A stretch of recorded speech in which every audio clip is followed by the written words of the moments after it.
What's going on today, guys? Welcome back to the channel. On today's episodes of Breakdowns with Brian, we are going to be going over the 4 reasons why your F150 is going to be vibrating, shuttering, stuttering, rumbling, cutting in and out, and shaking, and everything in between. Today we're looking at my 2016 F150. It has the 3.5 liter in it. It has the 6R80 6-speed transmission in it. And let's get into it. Now I'm going to complain about the vehicle just a little bit, but before that, I'm going to say that I absolutely love this truck. I love the look of it, the inside. I really can't complain too much about it, other than one of my other videos where I literally only complain about it. But let's get into it. Probably one of the more common issues that we've had, and before I get into that, I will say that all of the issues that I'm going to talk about today have happened, whatever, to this particular vehicle. So let's get into the integrated wheel ends here, which is going to be basically your 4-wheel drive. You're going to want to check this one here. I do have a video on how to check it and how to replace it and everything else, so I will leave a link in the description with everything that I've replaced on all 4 of these issues. This is going to be your vacuum solenoid. When you start the truck up, this is going to be pulling vacuum at all time, which is going to be disengaging the 4-wheel drive at all time. They could have made it, or I won't say they could have made it, but it seems that if you wanted to use the 4-wheel drive, you would engage this so it's not using vacuum at all times. That's just me. I'm sure they did it for a reason, but I'll complain about it anyway. This one here I know is pretty cheap from Ford.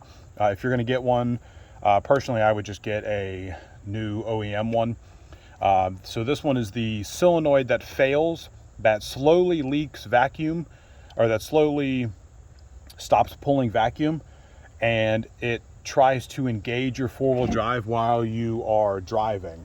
The symptoms with that is going to be grinding. It's going to feel like the truck is basically, you have the 2 splines that are trying to go together while the truck is moving in, I'll say in motion, but it's not going to fully lock. At least that's when with mine, it doesn't fully lock in place, so you hear that grinding sound. So you'll either replace this here, or you'll replace this check valve here. I would just go and buy both of them. They're both pretty cheap. I'll leave a link in the description from Ford, where you can buy these. For this particular vehicle, you always want to make sure that the vehicle you have has the right part numbers and stuff with it.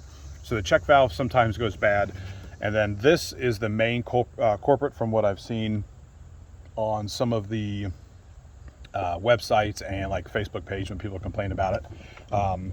Another thing is the actual wheel ends there go bad, or there's a vacuum leak somewhere. So somewhere in one of these hoses here is a vacuum leak. But like I said, most of the time it's this one, and it's the cheapest. Definitely go for the cheapest option to fix it first, because that's what it was for me. Get into the second one, cylinder misfire. It doesn't matter when you changed them. Your spark plugs, you can change them at, I just changed them 5 or 10,000 miles ago, they shouldn't have went bad. But that's what's going to happen. For me, everything that I'll say in the video is what my experience with it. So I was going down the road, tried to give it a little bit of gas. I'll say a little bit, tried to give it, quite a little bit of gas. And then it kind of stutters itself, and the check engine light comes on. The check engine light flashes. Whenever the check engine light flashes, that is going to be your cylinder, or one of your cylinders misfiring. These spark plugs that I put in had like 20,000 miles on them, and I had to get new ones. I went ahead and just get all new ones because they're a little cheaper. But definitely do the spark plugs before you do the boots, because the boots are like $100 a piece, if I'm not mistaken, depending on which brand you go. I would always say go OEM and get those. But with that, like I said, if the check engine light flashes after you give it some gas, so if you're not really sure what it is, that's what it was for me. You floor it, and if it kind of stutters after you floor it, and the check engine light flashes, 100% it is the cylinders misfiring. I got mine to, I think, a 3, or what, a .030, 0.032, somewhere around there. And that's where I gapped them a little bit closer. I think factory they come, the 580Xs, if I'm not mistaken, are gapped at a .035, if I'm not mistaken. Now let's talk about one of the other ones that we have in here. The one here is going to be the throttle body here, which, as you can see right here, of course, it's a newer vehicle, so it's all electronic. Mine was at lower speeds, it was shutting off when I tried to give it a little bit of gas. So when I was, say, at a red light, and then I would go and try to accelerate, the whole truck would just violently try to vibrate and almost like move back and forth. Because what's happening is the electronic in here is telling it to either open all the way, or it's telling it to close all the way. Most of the time it's going to tell it to close, and with that you're starving your engine for air, and that's going to be the main culprit with that. This is around $100. I'll say in between like $80 and $120, depending on which one you get. Of course, like I said, I got this one here from my Ford's department down the road.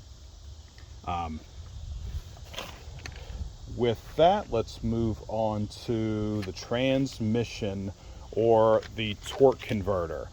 I'm not too familiar with torque converters, so I may mess up here, but the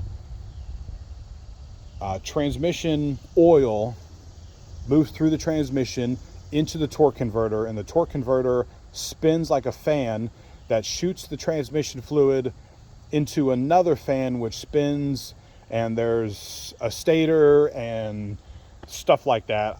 If you want to know more about that, go ahead and Google it. It's actually pretty interesting. I'm not going to try to explain too much more. But what I got online, my symptoms were, what I'll say first. So my symptoms were I was trying to accelerate, and at about 2,000 RPMs, most of the time in 5th and 6th gear. Every once in a while I would have the issue in 4th gear. But if I just gave it a little bit of gas, not to downshift, not to have the RPM spike, but if I could get the RPM, almost like if you were in cruise control, your vehicle is constantly speeding up and slowing down all the time, trying to keep you at that, say, 70-mile-an-hour mark. So if you just touch the gas pedal and it kind of stutters a little bit, almost like you have a cylinder misfire, but it's not. I can only explain it really that one way. If you just touch the gas pedal just enough to where your RPMs go in between 100 and about 300 or 400 RPMs higher, and then you start to feel a little shudder, almost like it's misfiring or it's like skipping gears, that's going to be your torque converter. What I did with mine is I bought a kit that you can just put a little bit of fluid in there. Let me hop over here. I'm doing a video on it right now.